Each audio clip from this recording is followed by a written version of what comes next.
Is happiness the purpose of life? No, absolutely not. The purpose of life is to be competent and successful. If you try and base your life and your mentality purely around how happy you are, you'll end up hedonistic and destroyed. I think that as a man, your happiness comes from feeling respected over feeling loved. And the reason perhaps you're happy now is because you have more respect for yourself because of the decisions you're making, and you have self-respect. Yeah. And I think that a lot of men, even if they have self-respect, if nobody else respects them, they're struggling. I have no interest in being happy. I wake up and say, how can I be proud of myself? What can I achieve that makes me proud of myself? How can I do things that make other people respect me and are proud of me? How do I have a day which I complete when I come home? The woman who's in my house says, wow, there's no man like you. How do I live a life so my children look at me and go, Dad's a superhero? How do I make my mother call me and say, I couldn't possibly be more proud of you? I have duties to complete. I have to live the exact same life regardless of how I feel. So for me, happiness is not a good indicator on how life should be lived. But happiness to me is a super interesting concept, because when people come to me and say, I'm not happy, I say, why should you be happy? They're like, what do you mean? It's like, who told you should be happy all the time without working for it? Happiness is at the top of a mountain somewhere. You ain't been anywhere. You haven't even climbed it. Nobody cares about men being happy. We talk about women being happy. We want children to be happy. If you look at a full-grown man on Christmas morning, he's smiling because his wife is smiling. He's smiling because his children are smiling. Nobody even buys him anything. What do they buy the dad? Socks? Nobody cares about men being happy. So why do you as a man care about you being happy? That's how you're going to fall into these traps. I'm a very content person. I live a fantastic life. I'm not miserable or depressed. I'm not sad ever. But I don't wake up and go, I want to be happy today. No, sir. I wake up and say, okay, things must be done. And those things will be completed regardless of how I feel. Regardless of how I feel. You can lock me in a dungeon for an unknown amount of time in Romania, and I will still complete as many push-ups as I can possibly do in the dark by myself. What else am I going to do? Sit there and be sad? Happy or sad? The push-ups must be done. It's called duty. It's called honor. It's called pride. So I'm asking you why you don't have them. You could be a genuine force for good in the world. And you know what's funny? The funniest thing, the most ironic thing about all of this is that if you don't prioritize happiness and you prioritize feeling proud of yourself, you end up happy by extension. I'm happy because I'm proud of myself because I have a fantastic life and mansions and supercars and money, most famous man in the world, thousands of love letters a week from beautiful women. Of course I'm happy, but I didn't ever choose to try and be happy. If I would have chosen to try and be happy, I would have never ended up happy. I don't want a woman to ever go through anything bad in her life. I think a man should go through it for her and protect her, because I think that's how she's her best self as a woman. But I think to be your best self as a man is the absolute opposite. And when someone emails me and says, this has happened to me, I'm like, good. No, what do you mean good? It's terrible. How else are you going to become important? How else are you going to find endless fire to get up and struggle in the face of the competition that's out here? How else are you're going to do all that with a nice cushy life? If any man's honest with himself, think about the biggest transformative stages in your life. Think about the times you got the most work done. It was a bad part of your life. You were heartbroken, or you lost a house, or broke, or whatever. That's when you did shit. When everything was fine, the mortgage is paid, dinner's on time, it's kind of doop-de-doop-de-doo, little by little, do a little bit of work, do a little bit of relax.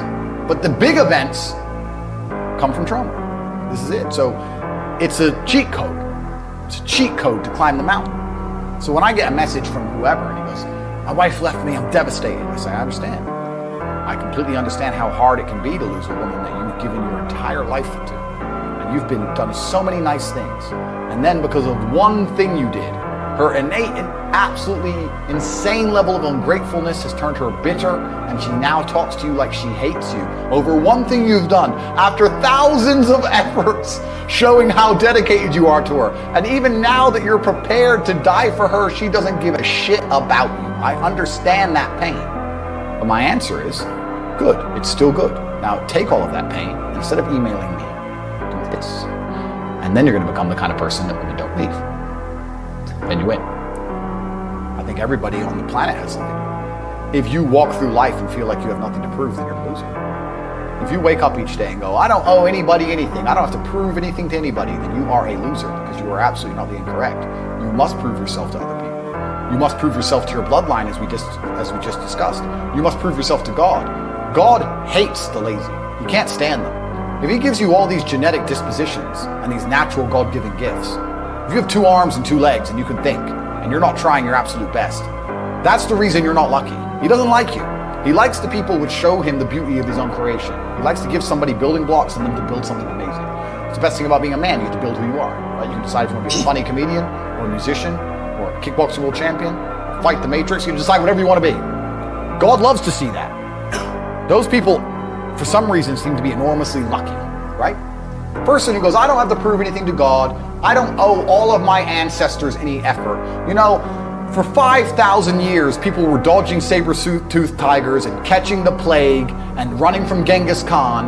I don't owe them anything. I don't owe them a thing, because I want to play video games. These people are losers. I wake up every day with something to prove. I have hundreds of millions of dollars. I'm in fantastic shape, 4 times world champion. Fighting the Matrix out here by myself, more. I will have to be braver. I must try harder. All I do is prove myself. So when I hear people go, I don't have nothing to prove, then you're a loser. Peasants have never felt like they needed to prove anything. But kings felt like they needed to go and conquer land. Isn't that it's coincidental that the king, who already had it all, felt like he needed to go to some far-flung land and conquer it and take it and prove he's the king. But the peasants, I don't have to prove nothing to nobody. You're a loser then. You're a dummy. I absolutely and utterly, completely have everything to prove to everybody all of the time. That's who I am. I will prove anything to anybody. If I sit and say X, I will prove it. Happiness is the number one thing that must be earned. And I'll tell you that my happiness is based on very real world achievements. I couldn't be happy if I was broke. I couldn't be happy if I was obese. I couldn't be happy if I was lonely. I couldn't be happy if I wasn't respected. I couldn't be happy if I couldn't whoop a dude's ass. I couldn't be happy in those scenarios, so I made sure none of them scenarios came true. I have earned my happiness via hard work. It's the top of a mountain which I have climbed. I deserve it. I deserve to go to sleep with a smile on my face. Yes, that's what I deserve. And every single guy who hasn't got it probably doesn't deserve it. The universe is very giving and very fair. People seem to think that the world is unfair, and those are all the same people who tell themselves they're unlucky. I actually believe the opposite. I believe the universe is a very giving place. I believe God is a very giving being, and that thing, the world all in all generally balances out and is pretty fair. If you're the kind of person who deserves a good life and works their ass off and genuinely wants it and tries very hard, guess what you get 99% of the time?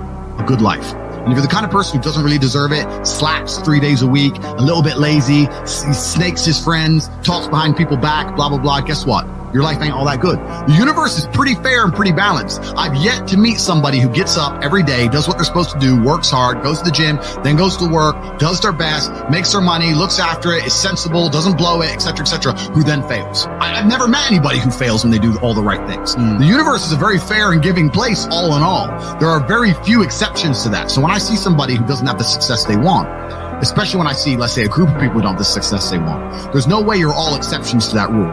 You may want something, but you certainly don't deserve it, and that's why you don't have it. You shouldn't wake up and say, how happy am I today? How does that affect how I act? That's not how I operate. I wake up and say, what must be done? What will allow me to be proud of myself? What will allow me to achieve? And those things will be done regardless of how I feel. And that's how the most successful people on earth all operate. The most successful people on earth don't only do things because they feel happy about doing them. If you never make a mark on the world, then you effectively never existed. And when you're gone, nobody will care. And that's very important because you have a duty to your ancestors and you have a duty to God. So you must make a choice. And this is a genuine choice for you people at home. Do you want to live in obscurity forever and be invisible and not matter and have an easier life? I would argue that it's not easier because in your heart and in your soul, you're going to feel guilty knowing you could have been something you're not. Or do you want to try your absolute best and struggle and suffer every day of your life, paying the rent for all of the amazing things around you?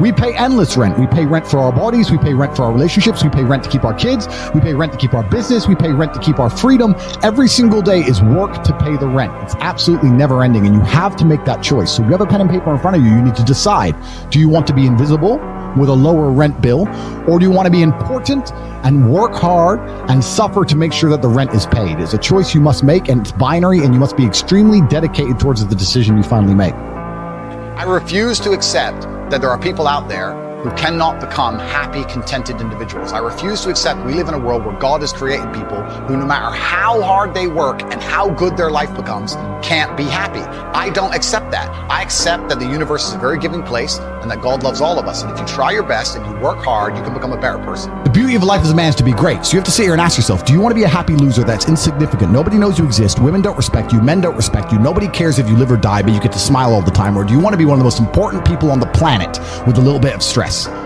Alternatively, you can go out there into the world, try and implement your mark on the world, work hard, try to get rich, more money, more problems.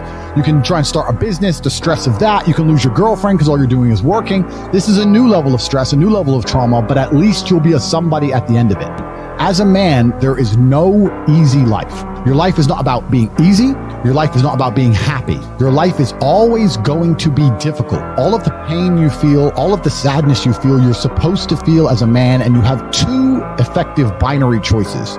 You either go through the suffering and go through the trauma and go through the hardship it takes to be a man of value, or you suffer eternity as a nobody. There's two ways to suffer. You either suffer as becoming a somebody, or you suffer as a perpetual and forever nobody.